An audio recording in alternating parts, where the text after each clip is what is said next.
नमस्कार, मैं हूं सत्यपाल और आप देख रहे हैं CWB हिंदी न्यूज। शक संवत 1947 विक्रम संवत 2082 आज आषाढ़ मास के कृष्ण पक्ष की एकादशी तिथि और दिन शनिवार है। तदनुसार अंग्रेजी तारीख 21 जून सन 2025 आज यानी 21 जून को दुनिया भर में 11वां अंतर्राष्ट्रीय योग दिवस मनाया जाएगा। हर साल 21 जून को साल का सबसे बड़ा दिन भी होता है। आपको बता दें कि 21 जून से दिन का समय घटने लगेगा और 21 सितंबर तक आते आते दिन और रात एक बराबर हो जाएंगे। वहीं आगामी 21 सितंबर से दिन छोटे और रात लंबी होना शुरू हो जाएंगी और यह प्रक्रिया 23 दिसंबर तक चलेगी। सबसे पहले आज की सुर्खियां। हरियाणा में इन लोगों को प्लाट मिलने की प्रक्रिया हुई शुरू, 15 जुलाई तक करें आवेदन। हरियाणा में केएमपी एक्सप्रेसवे के दोनों किनारों पर बिछेंगी हरियाली की चादर, 3 लाइनों में होगा पौधारोपण। हिसार से खाटू श्याम और सालासर धाम के लिए शुरू होगी हेलीकॉप्टर सेवा, श्रद्धालुओं को मिलेगा ये लाभ। इन केंद्रीय कर्मचारियों के लिए वर्दी भत्ता नियम में हुआ बदलाव, बताएंगे पूरी अपडेट। सरकारी नौकरी अपडेट। राजस्थान आंगनबाड़ी में 157 पदों पर भर्ती, 12वीं पास को मौका, एज लिमिट 35 साल। हरियाणा के सरपंच मैरिज एक्ट के संशोधन को लेकर एकजुट, एक गांव समगोत्र शादी के खिलाफ, सामाजिक मुद्दों पर जींद में 22 को होगी महापंचायत। एस्टेट परीक्षा में होगा AI कैमरे का इस्तेमाल, बोर्ड ने अप्रूवल के लिए सरकार को भेजा प्रस्ताव। अब 15 दिन में घर पहुंचेगा वोटर ID कार्ड, चुनाव आयोग ने की नई सुविधा की घोषणा। राजनाथ सिंह SCO की मीटिंग में हिस्सा लेने चीन जाएंगे। 7 साल बाद किसी भारतीय मंत्री का दौरा, पाकिस्तानी रक्षा मंत्री भी पहुंचेंगे। Vivo Y400 Pro भारत में लॉन्च, स्मार्टफोन में 6.77 इंच की full HD plus 3D curve display मिलेगी, शुरुआती कीमत 24,999 रुपए। और आधार eKYC नहीं तो अटक सकते हैं PM किसान के पैसे, जल्द जारी होगी 20वीं किस्त। 5 स्टेप्स में जानिए घर बैठे eKYC करने का तरीका। और अब खबरें विस्तार से। चौधरी चरण सिंह हरियाणा कृषि विश्वविद्यालय हिसार के कृषि मौसम विज्ञान विभाग के अध्यक्ष डॉक्टर मदनलाल द्वारा मौसम पूर्वानुमान जारी करते हुए बताया गया कि प्रदेश में आमतौर पर 25 जून तक मौसम परिवर्तनशील बना रहेगा। अगले एक सप्ताह के दौरान दक्षिण पश्चिमी मानसून के उत्तर भारत की ओर तेजी से बढ़ने की संभावना बन गई है। इससे प्रदेश में बारिश की गतिविधियों में बढ़ोतरी के आसार हैं। हवाओं की दिशा में बदलाव और प्री मानसूनी हवाओं के चलते 20 जून की रात से मौसम में फिर से बदलाव देखने को मिल सकता है। इस दौरान 21 और 22 जून को कहीं कहीं बूंदाबांदी और हल्की बरसात हो सकती है। वहीं 23 जून से 25 जून के दौरान हवाओं और गरज चमक के साथ कहीं कहीं हल्की से मध्यम बारिश होने की संभावना जताई गई है। कुछ स्थानों पर तेज बरसात के भी आसार हैं। इस दौरान दिन के तापमान में गिरावट रहने और वातावरण में नमी की मात्रा बढ़ने की संभावना है। विभाग का कहना है कि 20 जून की रात से प्रदेश में प्री मानसून सक्रिय हो जाएगा, जिसके चलते आने वाले 4 से 5 दिनों तक पूरे प्रदेश में अच्छी बरसात देखने को मिल सकती है। भारतीय वायुसेना सिरसा द्वारा लेखा लिपिक के पदों पर भर्ती के लिए आवेदन मांगे गए हैं। इन पदों के लिए पुरुष व महिला उम्मीदवार अपने आवेदन भेज सकते हैं। आवेदक BCom पास होने चाहिए तथा कंप्यूटर, अंग्रेजी टाइपिंग व वार्तालाप सहित टेली का ज्ञान होना आवश्यक है। किसी भी वर्ग के उम्मीदवारों को कोई भी आवेदन शुल्क जमा नहीं करना होगा। न्यूनतम आयु 18 वर्ष और अधिकतम आयु 35 वर्ष होनी चाहिए। इन पदों के लिए उम्मीदवारों को ऑफलाइन माध्यम से आवेदन करने होंगे। आवेदन करने की आखिरी तिथि 26 जून है। सैलरी 21,400 रुपए पर मंथ मिलेगी। एक अन्य खबर पर नजर डालें तो कर्मचारी चयन आयोग यानी SSC ने CGL भर्ती के आवेदन प्रक्रिया की शुरुआत कर दी है। उम्मीदवार ऑफिशियल वेबसाइट ssc.gov.in पर जाकर आवेदन कर सकते हैं। इस भर्ती के लिए फीस जमा करने की आखिरी तारीख 5 जुलाई तय की गई है।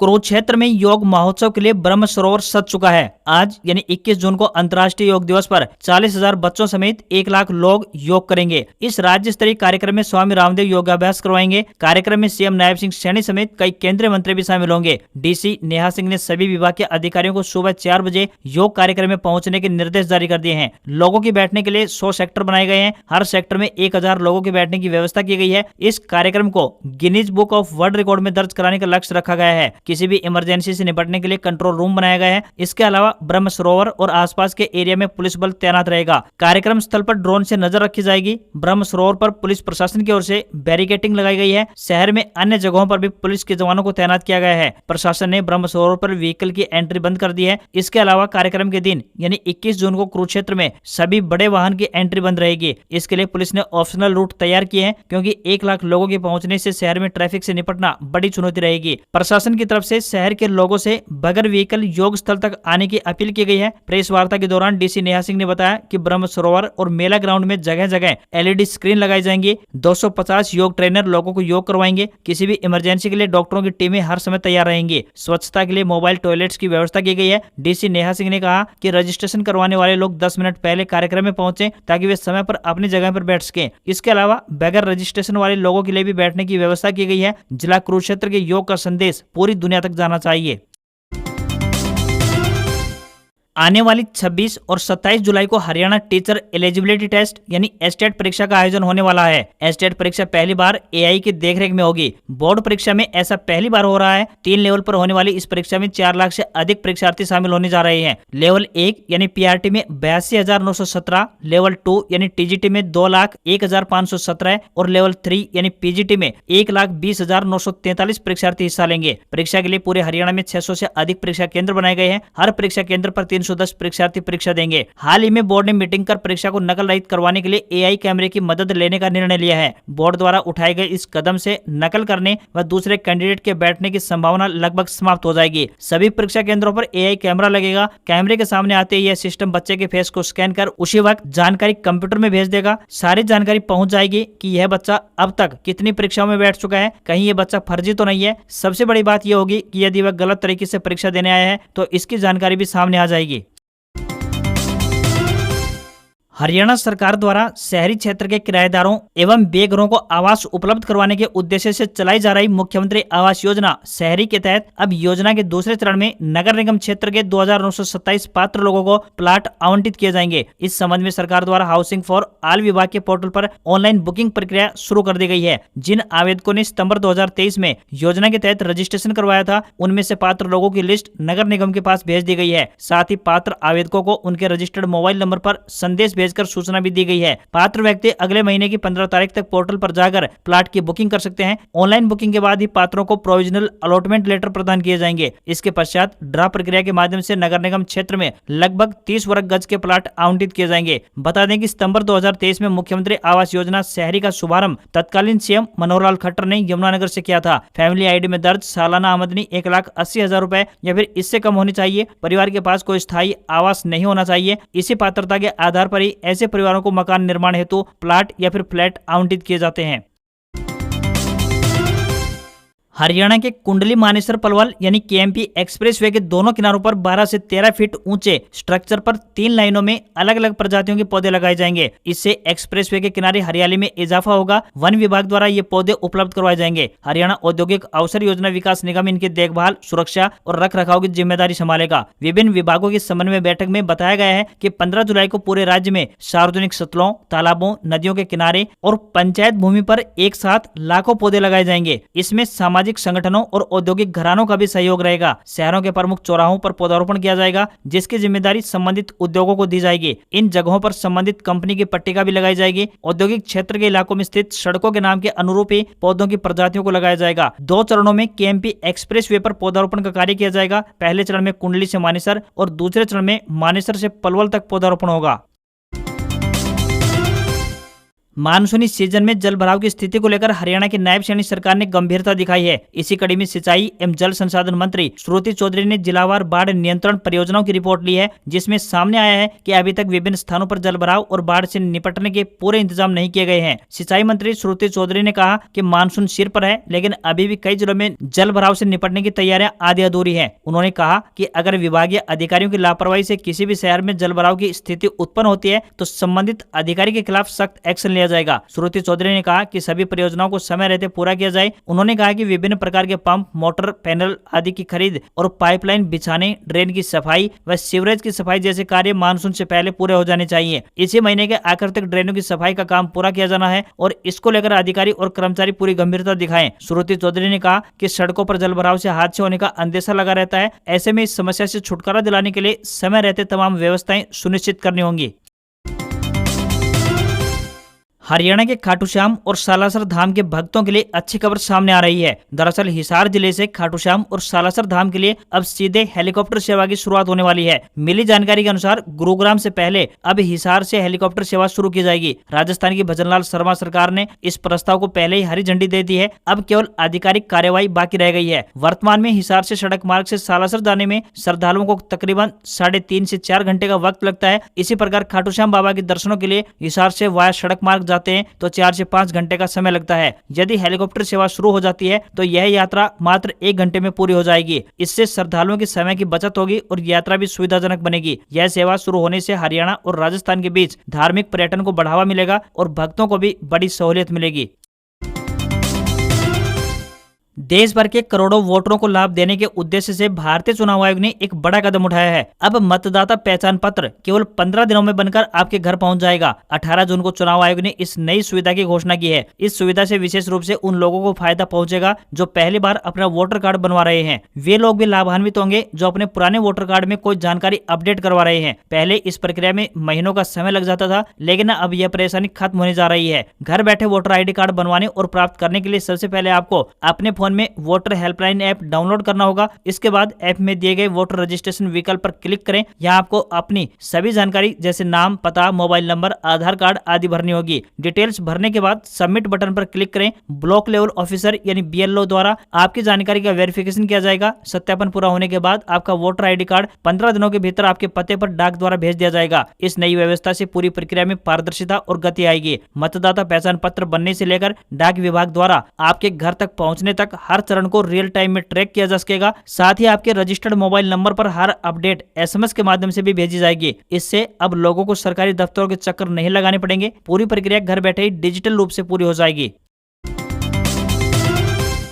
केंद्रीय कर्मचारियों के लिए एक जरूरी खबर सामने आई है। बता दें कि केंद्र सरकार ने 1 जुलाई 2025 या फिर उसके बाद सरकारी सेवा में शामिल होने वाले कर्मचारियों के लिए वर्दी भत्ते से संबंधित नियमों में बदलाव कर दिया है। केंद्र सरकार यानी कि सेंट्रल गवर्नमेंट की ओर से इस संबंध में एक अधिसूचना जारी कर दी गई है। केंद्र सरकार की ओर से जारी की गई अधिसूचना के मुताबिक ऐसे कर्मचारियों को पूरी वार्षिक राशि के बजाय आनुपातिक आधार पर वर्दी भत्ता राशि दी जाएगी। बता दें कि वर्तमान में वर्दी भत्ता सभी पात्र कर्मचारियों को वित्तीय वर्ष के भीतर उनकी ज्वाइनिंग डेट की परवाह किए बिना जुलाई के महीने में वार्षिक राशि का भुगतान किया जाता है। संशोधित नीति के तहत 1 जुलाई 2025 के बाद सरकारी नौकरी ज्वाइन करने वाले कर्मचारी वार्षिक ड्रेस अलाउंस के मासिक अनुपात के लिए पात्र होंगे। अलाउंस की गणना कर्मचारी द्वारा अगले साल 30 जून तक सेवा में रहने के वाले महीनों की संख्या के आधार पर की जाएगी। संशोधित नियम केवल नए भर्ती किए गए लोगों पर लागू होता है। इससे मौजूदा कर्मचारी प्रभावित नहीं होंगे। एक उदाहरण के रूप में माने तो यदि कोई केंद्रीय कर्मचारी अक्टूबर महीने में नौकरी ज्वाइन करता है तो वह 9 महीने की वर्दी भत्ता राशि का हकदार होगा। यह वर्दी भत्ता उस साल के अक्टूबर महीने से लेकर नए साल के जून महीने तक के लिए रहेगा।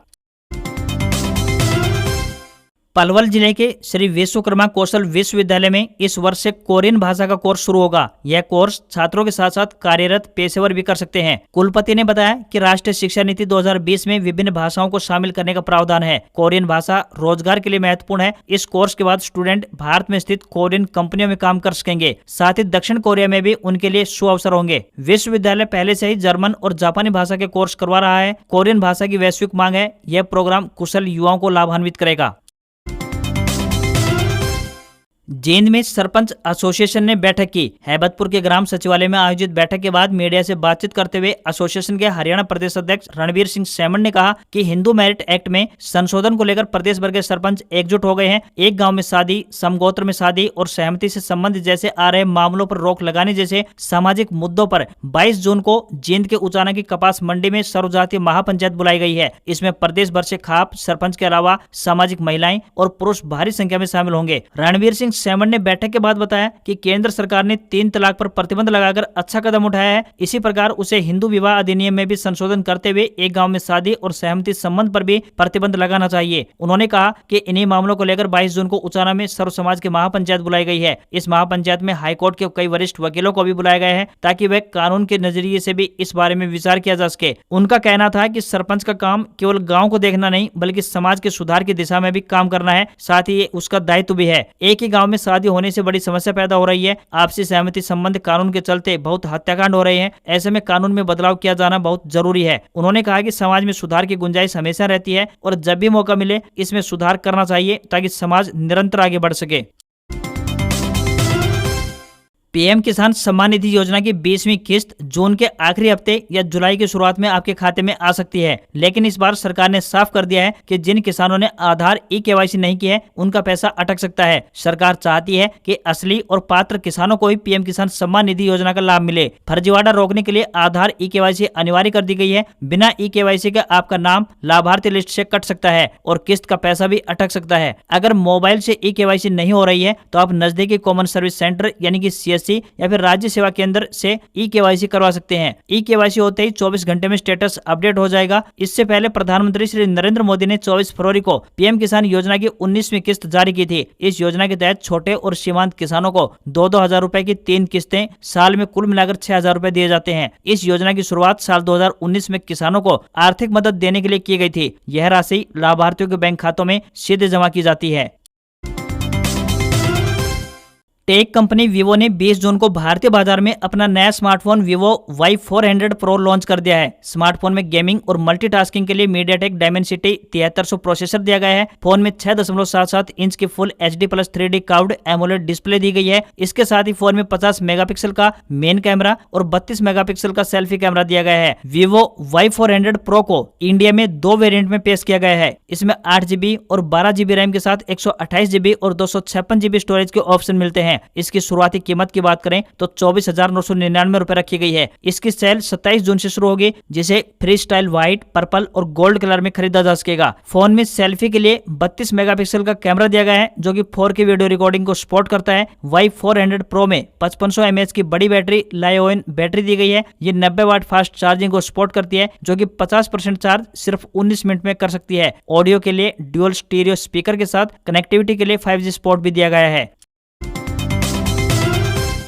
हफ्ते के आखिरी कारोबारी दिन सेंसेक्स 1046 अंक चढ़कर 82,408 के स्तर पर बंद हुआ। निफ्टी में भी 319 अंक की तेजी दिखाई दी और ये 25,112 के स्तर पर बंद हुआ। सेंसेक्स के 30 शेयरों में से 27 में तेजी और 3 में गिरावट देखने को मिली। एयरटेल, नेस्ले, महिंद्रा एंड महिंद्रा के शेयरों में 3.2% तक की तेजी रही, तो वहीं मारुति, अल्ट्राटेक सीमेंट और एक्सिस बैंक में गिरावट देखने को मिली। निफ्टी के 50 में से 44 शेयर चढ़कर बंद हुए। NSE के रियल्टी सेक्टर में सबसे अधिक यानी 2.11% की तेजी दिखाई दी। Health care, banking, IT, metal, media, pharma index 1.6% तक चढ़े। 24 कैरेट सोने का दाम 570 रुपए गिरकर 98,691 रुपए प्रति 10 ग्राम के स्तर पर पहुंच गया है, तो वहीं चांदी की कीमत 608 रुपए गिरकर 1,06,775 प्रति किलोग्राम पहुंच गई है। 24 कैरेट सोने का दाम 570 रुपए गिरकर 98,691 प्रति 10 ग्राम के स्तर पर पहुंच गया। दिल्ली में 24 कैरेट सोने की कीमत 1,06,30 और 22 कैरेट सोने की कीमत 92,250 पहुंच गई है। आज खबरों में बस इतना ही। देखते रहिए आपका अपना हरियाणा का सबसे बेहतरीन news channel CWB Hindi news. नमस्कार। इसी आशा के साथ आपका दिन शुभ रहे।